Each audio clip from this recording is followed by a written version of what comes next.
More and more political candidates are using popular music to boost their campaigns. Yesterday, Donald Trump used a Neil Young song, but the rocker says it was misused. As Jan Crawford shows us, Young says the billionaire didn't have permission to use it at all.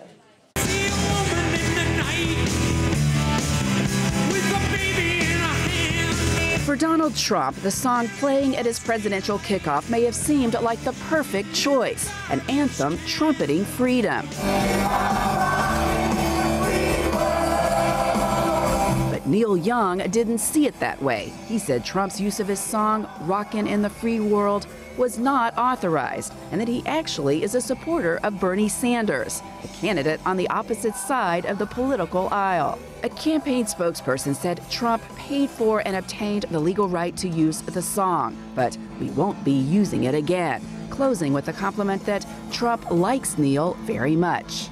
When a musician kind of pushes back, it's embarrassing for the campaign. Ted Johnson is a senior editor at Variety. Donald Trump joins a long list of Republicans who've kind of gotten in trouble with artists because the first thing in their minds is, I don't want to make it look like I'm endorsing a candidate that I don't agree with.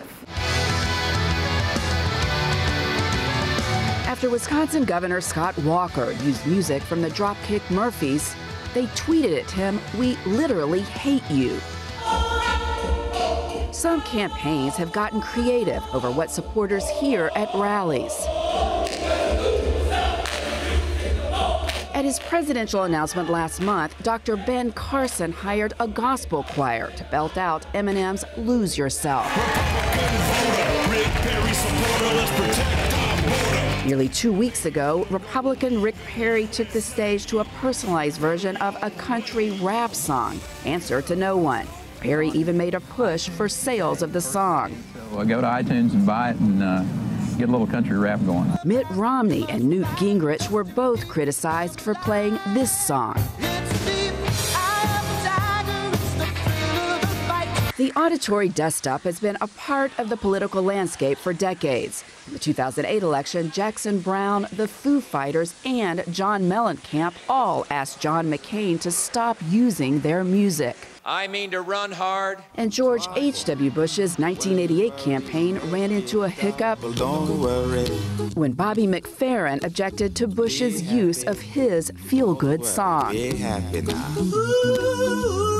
It's more often than not that Republicans get in trouble and not Democratic candidates. And I think that's just merely a function of where the music business is. Donald Trump will hold his first event as a presidential candidate this afternoon in New Hampshire. You can catch the event live at 5 p.m. Eastern right here on CBSN.